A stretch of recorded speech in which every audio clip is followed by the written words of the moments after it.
You have nothing to do with this decision.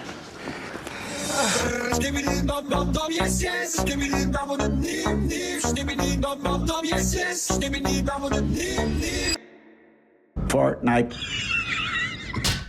Now, you may have noticed on this channel, I do a lot of videos stood up. I have high energy. Why am I sat back down again? Did I become lazy? No, it's because the announcement that has recently came out about Epic Games' most prized possession, Fortnite, is so amazing that my legs are quivering. They're shaking. I simply cannot get out of my seat because of my excitement. Welcome, welcome, one and all. It is Rizmas. Santa has opened his package to give all you little Sigmas something beautiful this year. And what is that? Finally, Skibidi Toilet is being added into Fortnite. The thing that was prophesized, the thing that people would make memes of and jokes about, it is now actually happening. Now, I'm sure many of you have a list of presents you might want Santa to give you this year. Also, I do want to say, when Christmas does roll around in a couple of days, it will basically put all Santa deniers on suicide watch because, again, he does exist, okay? I don't care how old you are watching this channel. You could be someone in your 40s. He does exist. If you don't think he does, you are a filthy denier and you're going to hell. So, on the 17th of December, Fortnite put out a strange series of tweets. A plunger emoji, a toilet, and a camera. And then afterwards, all hell broke loose because everyone realized the end times were coming. Skibidi Toilet was coming into Fortnite. I do want to say, by the way, YouTube's a great website. I'm sure many of you that are watching this right now, this video, you probably think to yourself, oh, I want to be a YouTuber. I want to, you know, make videos from the comfort of my own home, support my family. I'm basically someone that's pushing 30, talking about Skibidi Toilet being added into Fortnite. So just keep in mind that there's going to be some low points in your career, all right? Now, when the trailer dropped, the response was, it was definitely received. As you can see, there's a lot of dislikes. I know I've said this in the past, but looking at dislikes on a YouTube video isn't actually that accurate for a lot of different variable reasons. Like, for example, people that install a dislike app to check the amount of dislikes have a higher chance of probably disliking a video in the first place anyway. So the numbers are never actually as bad as they look. It's probably about half or something like that. But regardless, even if that's accurate, there is still a fair amount of dislikes there. I just like how we've reached a point where, unfortunately, Gen Alpha are now the dominant species. I mean, here's a good example, right? Millennials, everyone's been making fun of them. When they go to, like, film a video, they have this bizarre, awkward pause for, like, 5 to 10 seconds. Hey, everybody, just got... Hey, everybody. What's up, guys? It's... Hey, everybody. The thing is, I was born in 97, right? I'm 27 years old. If I was born a year later, I would actually be a millennial. So I barely scraped into being Gen Z. Thank God for that. Gen Z was the dominant species, but it seems like we're not anymore because the little fetuses, Gen Alpha, they're now getting their humor in early. Like, for example, Skibidi Toilet. I mean, like, most people that enjoy that, unironically, not with like a sense of irony or anything like that, are probably kids. I mean, there are so many videos on YouTube of kids that are like singing Skibidi Toilet. One of my favorites is this kid getting like a shot in his arm and he starts singing out Skibidi Toilet to basically self-soothe him.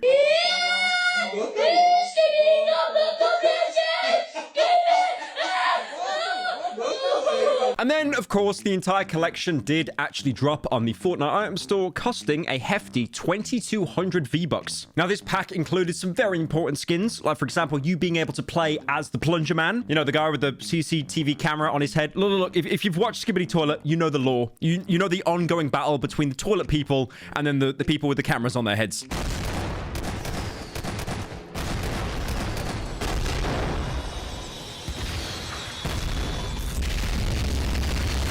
Now, unfortunately, as much as many people were begging for it, you can't actually play as one of the toilet characters. Instead, being delegated to back bling, just like something you wear on your back. Now, personally, I think having this collection in Fortnite is a genius power move because obviously, you know, the average age of a Fortnite player is probably like 10 years old, but there will still be people that will boot up the game and they will buy the skin pack out of pure irony because it's like, oh, it's so bad, it's actually hilarious. I was actually going to do that. I was going to boot up Fortnite, install it again, and buy the pack, but then I realized I actually had to play Fortnite, so I didn't bother. I'd also like to point out as well to Fuck Boom, the very talented individual behind the Skibidi Toilet series. He actually came into my stream the other day, and I asked him, how much were you paid? Was this like a cut of a commission? Was it a percentage? Did they give you a flat rate? Hopefully not, because that would have been a huge scam. And he turned around and basically just said he got a skibidillion dollars. Skibidillion dollars.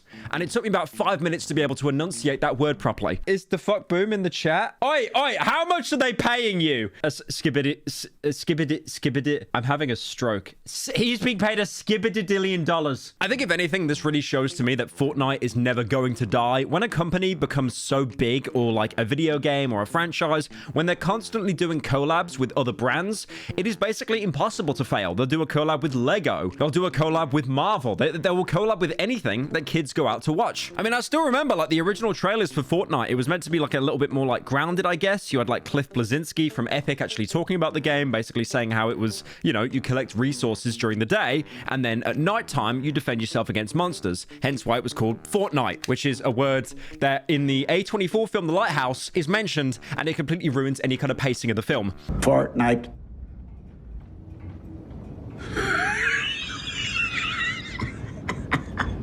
I like me going back to watch The Lighthouse now because the current brain rot humor, it is like watching a really elaborate bit that's 2 hours long. Now, if you want to have fun with your Fortnite and your Skibidi toilet Riz pack, that's totally fine. I've seen enough videos online of kids that are basically, they're fetuses, they were just born, but they're having the time of their life just playing a video game. One of my favorite ones is this German kid, and I think his mom bought him like Coke Zero or something like that, and he's just playing Fortnite. And because he is that young, there are no life stresses, no pressures, no worrying about adulting or growing up or mortgages or taxes or healthcare. Bro is just having the time of his life. Jetzt zock ich Fortnite und trink Cola. Yippee! It's funny because you will get two groups of people. You'll get a group of people that look at that and think, oh, cringe. And then you'll get the other half that almost look back at it in nostalgia to think, wow, life was really easy back then. I could literally just play video games all day and not have a care in the world. I mean, you can still do that now. You'll get called a neat though, so I wouldn't really recommend it. Oh my dad just came in. He wanted me to pass him my plate that I ate off, because I'm basically a niece, but I get paid a bit more. Now, there are currently a lot of people on Twitter that are unhappy about the implementation of Skibidi Toilet into Fortnite. You know, I will be honest. Okay, two things. First of all, fun is actually legal. And secondly, Fortnite was never a serious game. Again, like, we're looking at collabs of, like, having Thanos in Fortnite twerking. You know, this is now a game that you can play as the Joker with Skibidi Toilet back bling. Like, this was never a serious game. I think it did that progression that most massively popular multiplayer games do, where, you know, they just become more ridiculous. Like Call of Duty is a great example. They've got like a Nicki Minaj skin where people just like keep zooming into her ass. It is really funny that I've noticed this, like, time is a flat circle. So you got Grand Theft Auto, right? Grand Theft Auto is kind of grounded a little bit. I know it's soaked in satire, but it is a little bit more grounded than, let's say, Saints Row 2, which is basically just a complete comedy fest. Hope you don't mind hepatitis. What? But the funny thing is, these games now have become more ridiculous because they've ran out of, like, serious stuff to do. I mean, look at the Call of Duty campaigns. You had the Modern Warfare campaign, breaking into a house, and it's in London in the middle of the night. Very quiet. And that mission was great. Had really good replay value. You could also flashbang the baby, which would get you kicked to the main menu, which was hilarious, by the way. But then the multiplayer, like what it's evolved to now, is nothing similar to the campaign. There's some of the characters that return and stuff, but that's pretty much it. I mean, I'll be honest, I'm not really into the Fortnite lore much. I know that they had Dwayne The Rock Johnson at one point, and then obviously you've got your boy Jonesy, the main character. I think that's it on my lore expertise. But again, people are complaining, saying that the game is now dead because they've added Skibidi Toilet. This is the same game that has had, like, buff Peter Griffin. I think they made him buff because he was so fat the hitbox is broken. But then, they added the chicken in anyway. It doesn't make any sense. And I think the Fortnite player base doesn't want to talk about this, but I've noticed that people that judge Fortnite skins, they usually end up being massive gooners projecting. I mean, a good example, right? When the Mrs. Incredible skin dropped on Fortnite, bro, it was half the servers that were running with that skin. Another good example as well is like people just doing TikToks basically reviewing a character's ass. Wow. I do find it funny because these will be the same people that play Mass Effect and they play as Femme Shepherd, because it's like, oh, I don't want to stare at a guy's ass for 20 hours. That's gay. And then this same proclaimed straight man will probably end up sleeping with Garrus Vakarian. I think as well, talking more about it, people don't realize how expansive the Skibidi Toilet universe is. Remember, earlier on in the year, it was actually announced that Michael Bay, who made the Transformers films, is going to create a Skibidi Toilet film. Now, obviously, I do want to talk about the legalities of this. Like, can they get away with it? I mean, it is Epic Games. They probably went through 50,000 lawyers to try and make sure we can do this, right? We can take the funny Half-Life toilet man and put him in our game and not have a lawsuit. But Skibidi Toilet is animated in SFM, Source Filmmaker. It was usually SFM if you were an actual veteran pro, or it was Garry's Mod if you're a child. I use Garry's Mod a lot to animate. I think I originally started doing it like well over 10 years ago. But yeah, I remember there were like so many funny little intricacies about Garry's Mod. Like if you want to make a character run, you'd have to like put like a prop on their legs, like a bike or or something, and then make the bike invisible, so it just looks like they're kind of like running on the spot. There were so many cool little details. But yeah, SFM, more on that, less on Gary's mod, is Source Filmmaker. It's created by Valve, owned by Valve, and it's been used to create pretty much all the animations that you see. The Team Fortress Meet the Character films, the Left 4 Dead 1 and 2 intro films, they were made completely in Source Filmmaker. That's why they look so good, and if anything, they look pretty timeless. Other examples as well, Emesis Blue, done by Fortress Films, who did an amazing job at doing this like machinima that was basically up there in like Valve quality. And on top of that, I hired these guys out to then do the intro animation for the Half-Life 3 video, Entropy 02, which again, like, they killed it. They did such a good job on that. But this same software is what the fuck Boom is using. And I found it funny that Skibidi Toilet has shown that toilet humor never really is going away. I mean, the kind of humor that's in these videos, that was used in old Gary's mod videos. Kitty 0706, Das Bullshit, which surprisingly Das Bullshit, who was like one of the original people to create these kind of like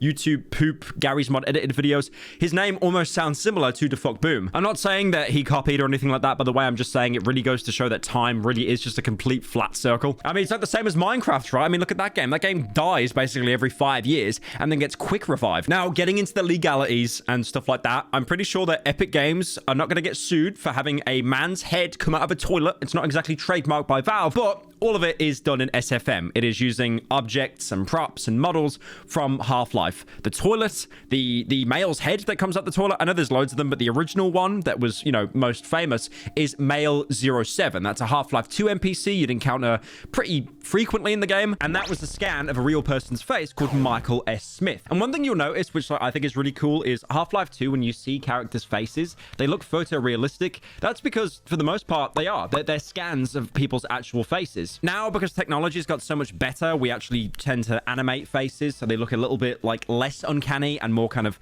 animated and unique. But back then, there were games like Half-Life 2, Dead Rising is a great example. Dead Rising, not the remaster, but the original that came out, and I think around 2006. What are we doing here? Fantastic.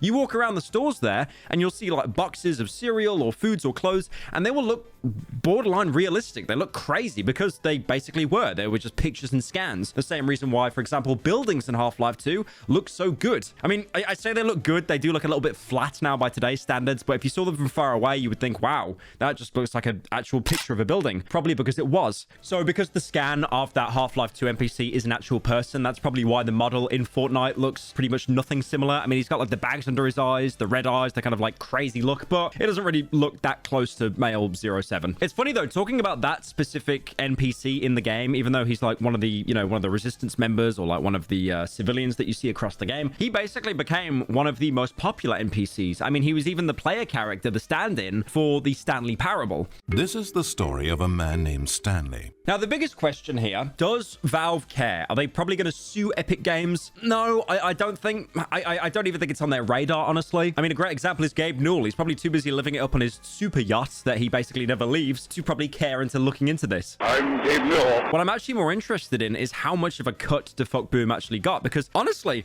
this could be like a Feastables thing, like with Mr. Breast. He could literally be making more money off this single collab than he might have ever made from his YouTube career, because keep in mind, Skibidi Toilet, you know, that the song goes, Skibidi dum dum dum, yes, yes. They had to cut that song out because it got copyright claimed. So even though that song got cut out, the series today is still incredibly successful. And I think, like, I know a lot of people don't like Skibidi Toilet and they think it's cringe, or the guy behind it has had like a bit of a checkered past. And I get that, but the fact that he's not able to use this song anymore and his career didn't flatline straight away, that shows that behind the series, there is genuine talent. The fact that he's still been able to make it work, because if you go viral because of like a meme or a song and you can't use that anymore, that's it. It's over. You're done. But the fact that he's still been able to actually, you know, have a career afterwards animating funny toilets and TV heads, that's pretty cool. Now, one person that wasn't happy about any of this is the creator of Gary's mod, Gary Newman. He actually came out saying that he's going to cut his cock off if there's a Skibidi Toilet film that gets made. People kind of realized they can get a reaction from Gary, so they instantly started tweeting at him, by the way, Skibidi Toilet just came out in Fortnite, and he basically replied saying he can't sue, he won't sue, and generally just doesn't care enough to sue. Now, this is really really weird, right? Because with Gary Newman, he hates this. He wishes it never existed. He wished it all shut down. But then you have someone else that actually worked at Valve, Mark Laidlaw, who seems to love it. If you didn't know, by the way, Mark Laidlaw was one of the head writers for Half-Life. I mean, he doesn't work at Valve anymore, but when he departed from Valve, he actually ended up writing a plot summary of what would have happened in Half-Life 2 Episode 3 before the delay. I think it's on like a blog post or something called like Ep Thistle 3, but obviously, you know, he changed the names of characters and stuff, so Gabe Newell wouldn't like hunt him down with a sniper rifle. But he actually had an interview earlier this year talking about it, and he seems to genuinely enjoy the series. He says he enjoys the weird random nature of Skibidi Toilet, and he's not upset that it uses Half-Life 2 assets to make something, you know, totally weird and different. So again, like, someone that was smart enough to write the Half-Life 2 lore is the same guy that says, yeah, Skibidi Toilet, it's kind of based. But again, I don't think Valve care. I don't think they're going to pursue any kind of legal action here. It literally just is a shitpost. Obviously, goals do change when money gets involved as well. I'm not sure how much they're going to make off this. I'll be honest, I'm imagining at least a couple mil. Genuinely, I would not be surprised with how big Fortnite's player base is. They're probably going to clear a couple mil from this, which, like, saying that from Skibidi Toilet, it's making me feel things, man. I don't know what these feelings are, but I'm definitely feeling something here. Also, I do want to mention the song as well, because I did mention earlier how it's, you know, been taken off of like all the Skibidi Toilet videos. That song isn't original. It wasn't created for Skibidi Toilet. It was a mashup of Give It To Me by Timbaland and Dom Dom Yes Yes by Biza King. The second song was all over TikTok 2 years ago for some reason. There was like a fat Turkish man, and he was just like shaking his belly up and down with that music being played. So it's basically a mashup of two songs. And as we know, the way that YouTube copyright works, it doesn't work. It's awful. Do you know how many streams I've had taken down because I played like 3 seconds of like a Blade song on stream? And because of that, the company that represents is able to get all the revenue or take down the stream if they wanted to. So yeah, I guess Defuck Boom had 2 choices there. Basically, keep making these videos for free because he couldn't monetize them because the song companies would be stealing all the revenue, or remove it and try and find a way around it. I think, again, it just shows to me that like time is a flat circle. Toilet humor is not going away. I really thought like we would have moved on to a different kind of humor, but it just shows like nothing's ever going to change. We've basically just not moved on from that early YouTube poop Gary's mod humor. But now, instead of people saying lol or lamau, they say bruh with the prayer hands and then the sob emoji. Bruh. But yeah, am I going to be playing Fortnite with the Skibidi Toilet pack? No, probably not. I mean, if Defuck Boom adds me as a cameo in one of his videos, maybe. I know you're watching this video. You better do it. You better do. Come on. There's literally TV head guys in the lore already. It makes total sense.